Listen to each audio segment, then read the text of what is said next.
Bismillahirrahmanirrahim. Alhamdulillahirabbil alamin wassalatu wassalamu ala asrofil anbiya'i wal mursalin wa ala alihi wa sahbihi ajma'in, amma ba'du. Qala rabbi shrah li sadri wa yassir li amri wahlul 'uqdatam min lisani yafqahu qawli.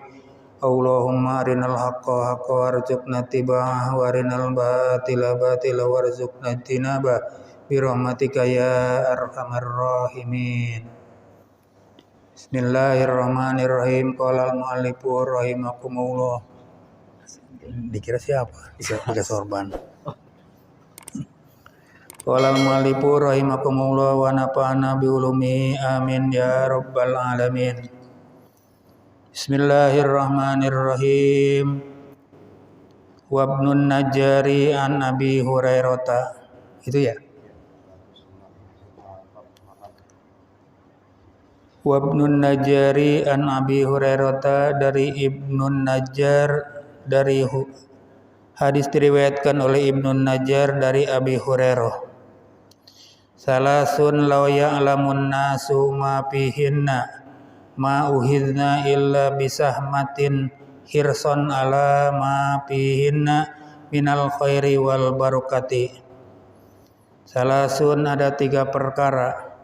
Lau ya'lamun nasu, jikalau mengetahui orang-orang, ma fihinna, akan apa yang ada di dalam, akan apa yang ada di dalam 3 perkara itu.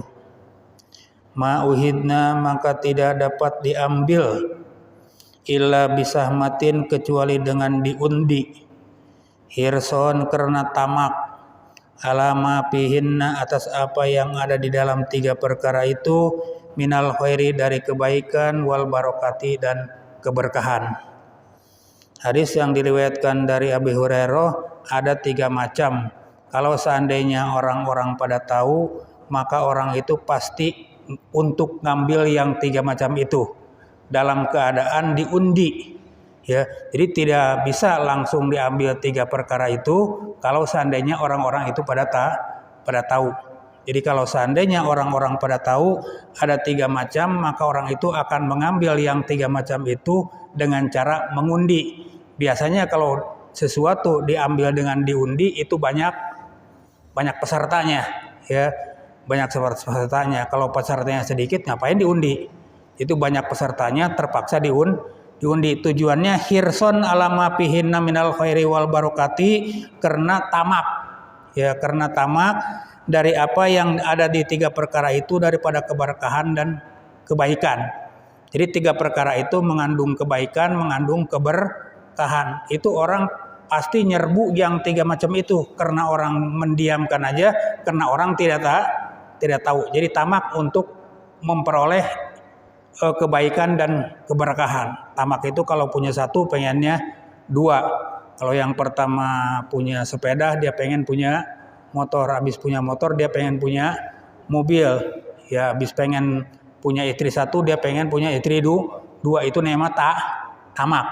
Nah, itu tamak orang untuk mengejar sesuatu yang kebaikan dan keberkahan adanya pada 3 perkara. Kenapa dibiarkan begitu saja?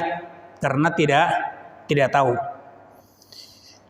1, at-ta'zinu bis sholati, 1 mengerjakan azan untuk sembahyang. Nah, itu kalau orang udah tahu pasti berebut untuk azan. Nah, dia pengen azan, kemudian si abang itu pengen azan, berebut. Jadi untuk melaksanakan azan itu perlu diundi. Di banyak di luar udah antri orang pengen azan, ya, karena di azan itu banyak keberkahan dan banyak kebaikan. Kok orang pada diem aja? Karena tidak tahu. Ya, namanya juga tidak tahu. Ya, kagak tahu tuh di depan ada pembagian bansos, kita diem aja, ya, kita diem aja karena kita tidak tahu. Seandainya kalau kita tahu, dia pasti ribut untuk melaksanakan azan tiap datang waktu sholat, karena dia tidak tahu yang ada di azan itu banyak kebaikan dan banyak keberkahan. Yang keduanya wat tahjiru bil jamaati. Yang kedua, bergegas melaksanakan berjamaah sembahyang. Nah, itu orang kalau dia tahu di berjamaah itu ada keberkahan, ada kebaikan, orang itu pasti berebut untuk melaksanakan berjamaah. Jadi apa yang dia kerjakan, yang tukang dagang dan ribut nutup tokonya, yang lagi yang lagi ojek online dia berhenti, ya, dia berhentiin motornya, dia parkirin, ribut untuk mengerjakan berjamaah. Dia karena pengen mengejar kebaikan dan keberkahan yang ada di dalam berjamaah. Tapi orang nyantai aja ada datang waktu berjamaah karena orang tidak tahu. Wassolatu fi awwali supubi, dan yang ketiga salat di sop pertama. Jadi kalau udah kumpul di belakang ribut ngejar pada sop pertama. Tapi jangan sampai pengen di sop pertama dia masuk terakhir seperti di hari Jumat. Dia pengen duduk di sop pertama, datang udah 11:30, orang udah penuh, ngelangkain pundak orang, itu hukumnya haram. Ya, itu hukumnya haram. Tapi harus ngerti orang, kalau datang duluan penuhin dulu sop yang pertama. Jadi jangan sampai orang yang datang dari belakang itu ngelangkain pundaknya orang. Karena ngelangkain pundaknya orang itu hukumnya haram. Jangan sampai orang kena haram, maka harus tahu yang masuk duluan ke masjid, penuhin dulu sop yang pertama. Di sop pertama itu ada kebaikan dan banyak berkah. Jadi insya Allah yang dia kerjakan akan berkah. Jadi baik usahanya ataupun kerjanya ataupun makannya, semua ada di dalam keberkahan. Nah itu ada 3 macam yang kalau seandainya orang tahu di 3 macam itu ada banyak kebaikan dan banyak keberkahan, orang pasti untuk mengundinya. Jadi yang pertama tadi azan, dia mengundi untuk pengen azan. Yang keduanya mengundi untuk berjamaah, ya jangan sampai dia ketinggalan berjamaah. Ya kalau masjidnya kecil, orang banyak pengen berjamaah duluan, ya kan harus diundi. Karena orang pada diam aja karena kagak tahu. Yang ketiga aja dia mengejar untuk ada di sop yang pertama. Jadi jangan sampai untuk diutamanya di hari Jumat, jangan sampai pengen duduk di depan tapi datang terakhir. Kalau datang terakhir jangan pengen duduk di depan. Ya, jangan pengen duduk di depan, di belakang aja sedapatnya. Jangan pakai apalagi nyeret orang. Maaf orang supaya geser. Itu hukumnya dosa. Tapi yang datang duluan mesti ngerti lagi. Jangan bikin dosa orang yang datang terakhir.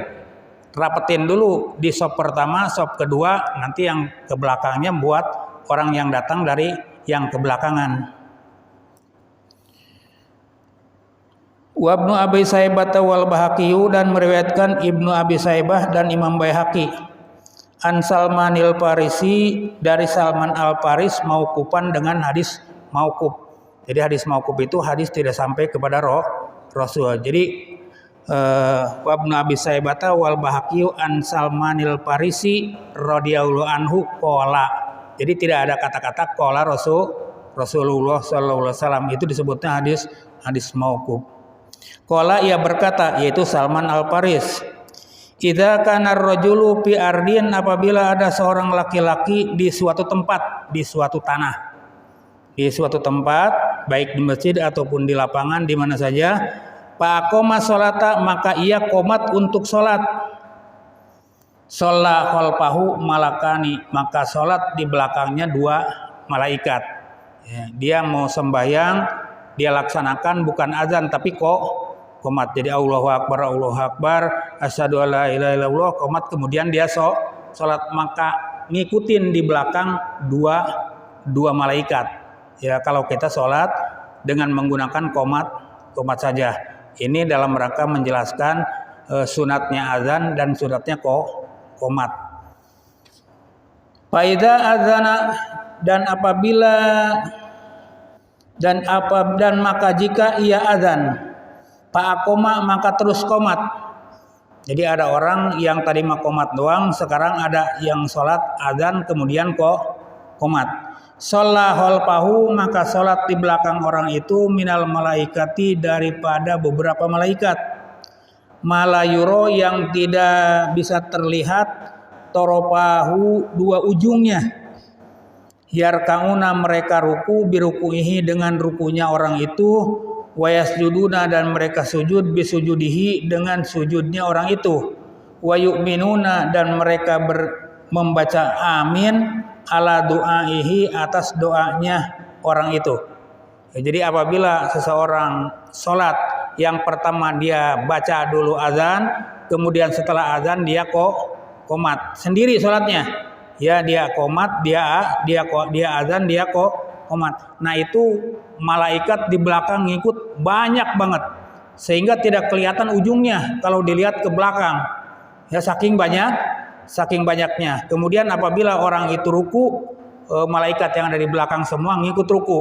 Apabila dia sujud, malaikat yang di belakang ngikut sujud. Kemudian dan apabila si orang itu yang tadi sembahyang berdoa, maka malaikat yang di belakang itu mengaminkan.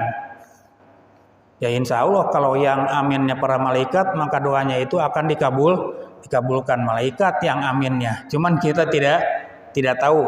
Makanya kita apabila mau sholat, baik sendirian kita azan dulu, kemudian kita qomat. Bilangin istri yang di rumah apabila dia mau sholat, qomat dulu. Jadi jangan azan kalau buat istri yang di rumah, qomat dulu terus laksanakan sholat. Wa Ahmadu dan meriwayatkan Imam Ahmad, wa Muslimun dan Imam Muslim. Idza sami'tumul muadzinu, maka apabila kamu mendengar seorang yang azan, seorang muadzin, Pakulu maka ucapkan olehmu, maka baca olehmu mislama yakulu seperti kalimah yang dibaca oleh muadzin. Jadi kalau muadzin Allahu Akbar, kita baca Allahu Akbar. Kemarin sudah jelaskan, kecuali pada waktu hayya 'alas shalah, hayya 'alal falah kita ucapkan la haula wala quwata. Kemudian pada waktu adzan subuh ditambahin as-shalatu khairum minan naum, kita jangan ngikutin as-shalatu khairum minan naum, tapi bacaannya sadaqta wa barita wa nadzalika minas sahidin, yang kemarin itu udah dijelaskan. Jadi ikutin apa yang dibaca oleh muadzin. Summa shollu, kemudian kamu bersolawat alayya kepadaku. Fa innahu maka sesungguhnya, fa innahu man sholla, maka sesungguhnya siapa orang yang membaca solawat kecil di atas alayya kepadaku, solatan satu kali membaca solat, satu kali membaca solawat, sallallahu alaihi maka Allah memberikan rahmat atasnya, biha dengan solat itu asron 10. Jadi apabila setelah kita melaksanakan azan, maka kita harus membaca solawat kepada Nabi, yaitu Allahumma sholli ala sayyidina Muhammadin nabiyil ummi, yang kemarin doa azannya. Jadi di ujungnya ada solawat kepada Nabi. Apabila membaca solawat kepada Nabi, maka Allah akan memberikan rahmat. Jadi sallallahu, bukan Allah memberikan solawat.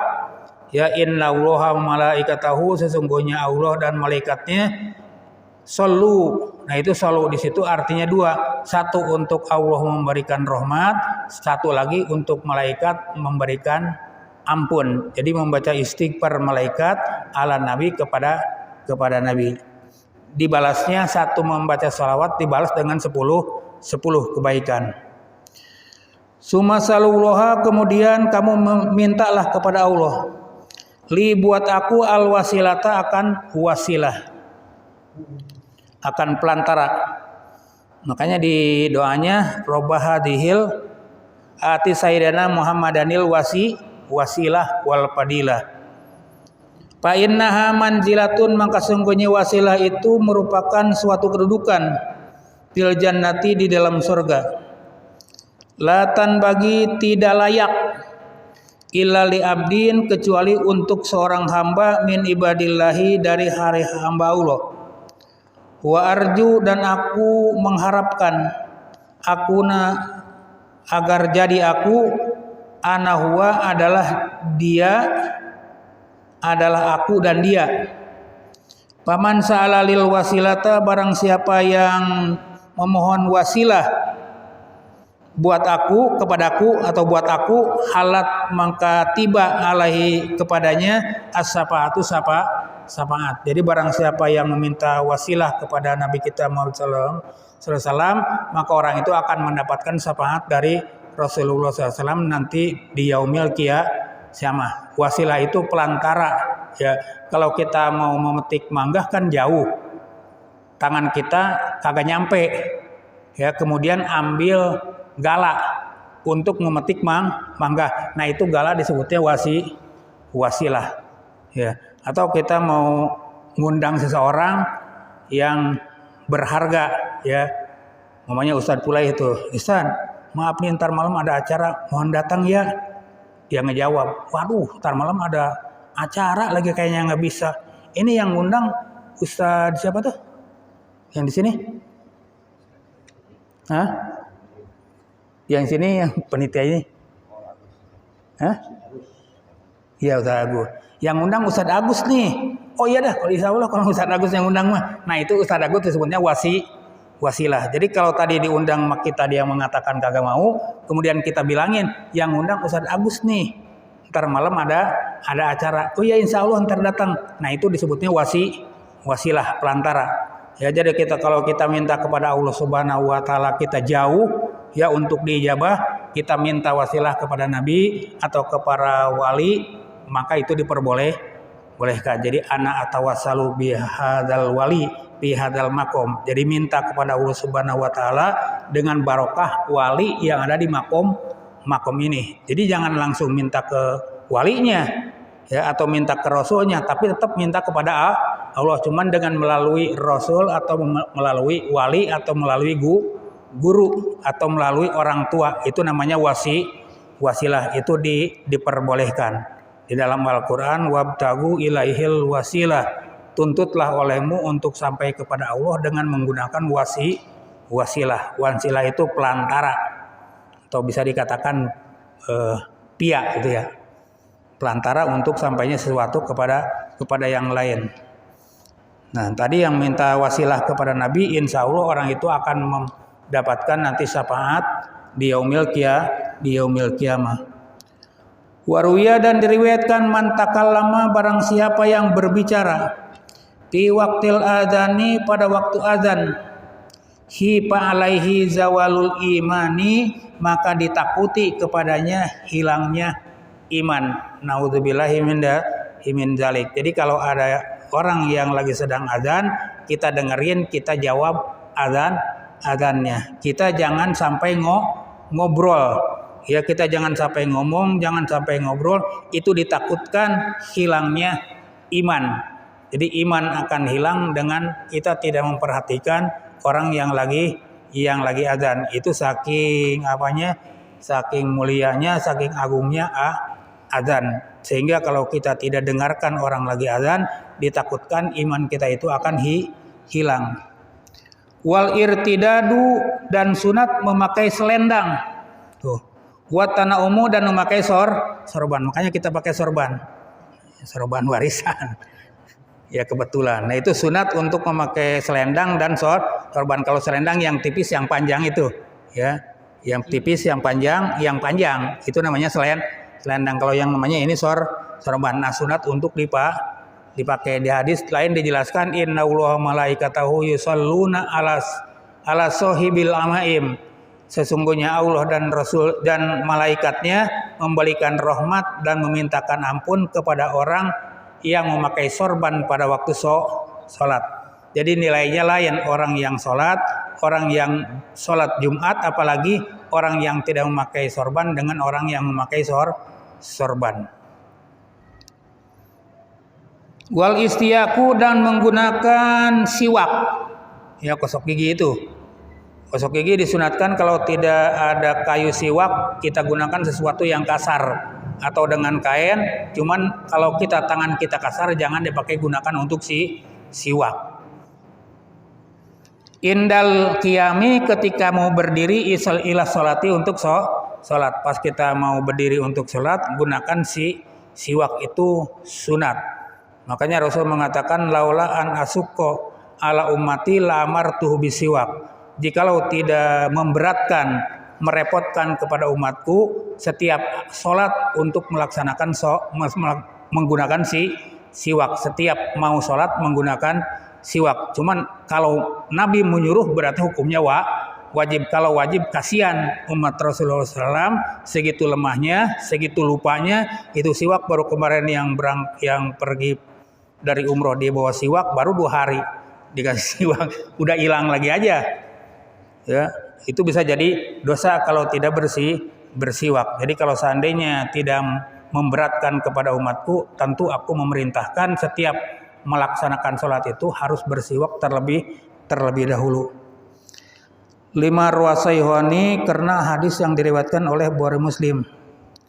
La yusalliyanna ahadukum, janganlah bersembahyang seorang di antara kalian pisau bil wahidi, dalam satu baju, alaisa ala atikihi, yang tidak ada di atas bahunya, minhu, sesuatu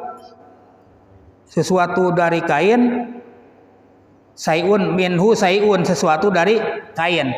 Jadi janganlah sholat salah satu di antara kamu dengan menggunakan satu pakaian yang tidak ada di pundaknya itu selembar pakaian, maksudnya tidak ada sorban di pundaknya. Jadi di pundaknya itu mesti ada sorban. Jadi jangan sorban itu jangan ditaruh dipakai buat sajadah, tapi digunakan ditaruh di pundak. Nah, itu namanya sorban. Wa Ibnu Asakir, dan meriwayatkan Ibnu Asakir, salatu tatawu'in, 1 kali sembahyang sunat, au faridatin, atau sembahyang fardu, bi imamatin, dengan memakai sorban, ta'dilu, itu membandingi, khamsan wa isrina salatan, 25 kali salat, bila imamatin, tanpa sorban. Jadi orang yang sholat, baik sholat sunat ataupun sholat fardu, 1 rakaat bandingannya 25 kali sholat. Lumayan 25 kali sholat. Kapan kita ngelaksanain sholat 25 kali? Baru tarawih sih gitu aja udah capek banget. Apalagi kita melaksanakan 25. Baru tarawih aja 24 kan ya, sama witirnya. Ini 25, tapi kita laksanakan cuman 1 dengan memakai sorban. Besok memakai sorban. Ada Muhammad sorban punya? Nanti disunahkan di kitab yang lain kalau seandainya kagak ada sorban, pokoknya asal ada yang gantung di pundak sekalipun sehelai tali. Jadi ambil aja tali rapia kalau kagak punya, gantungin aja. Tali rapia juga nilainya kayak sorban, dia itu bagus. Tali rapia. Apaan? Gedebong. Ya, nah itu gedebong kalau kagak basah. Kalau kagak kotor. Kalau tali rapia besi lah. Pokoknya asal ada sesuatu yang ngegantung, yang numpang di pundak sekalipun seutas tali. Wa Jumatun, dan 1 kali Jumat. Nih ada. Bi imamatin, dengan memakai sorban, ta'dilu sab'ina jumatan, membandingi 70 kali sembahyang Jumat, bila imamatin, tidak memakai sorban. Jadi sholat Jumat 1 kali dengan 70 kali sholat Jumat, kan lumayan. 7 kali sholat Jumat berapa bulan? Ya, 70 kali sholat Jumat. Itu bandingannya 1 kali dengan memakai sorban. Ini jangan ditanya hadisnya, soalnya apa kagaknya, amalin aja. Namanya padoilul amal, perangsang buat kita supaya mau ngelaksanain, ya. Wah, yang bener nih, masa perbandingannya banyak banget, cobain aja. Ya, yang penting kita pakai kalau punya. Tadi kalau kagak punya pakai tali rapia, ya lilitin aja tuh di leher.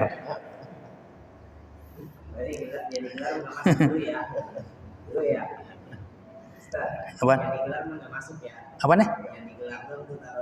Iya, terudaman kadang-kadang kebanyakan orang begitu, dia bawa di rumah, gantungin di pundaknya, giliran musola ditaruh bikin buat sejadah.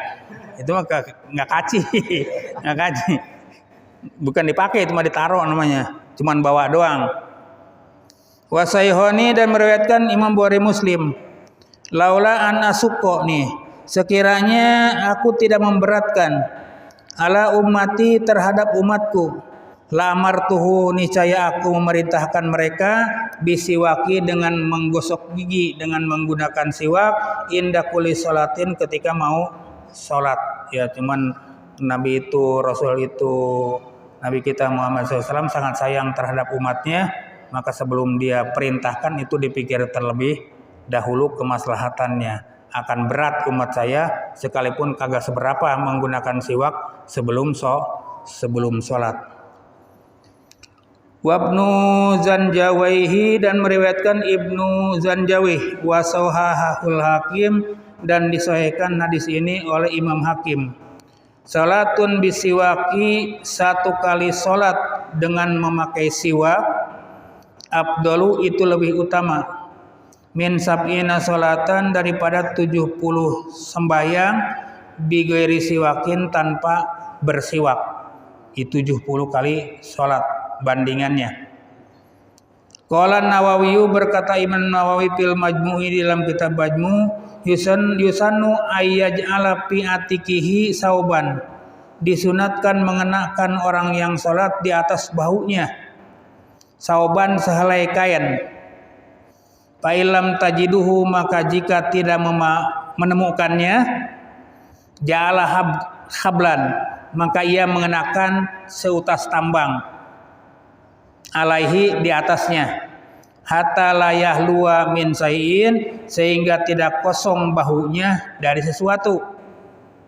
Jangan sampai kosong itu bahu, yang penting ada yang numpang itu di bahu. Sekalipun tidak ada kain tapi seutas tali pun jadi.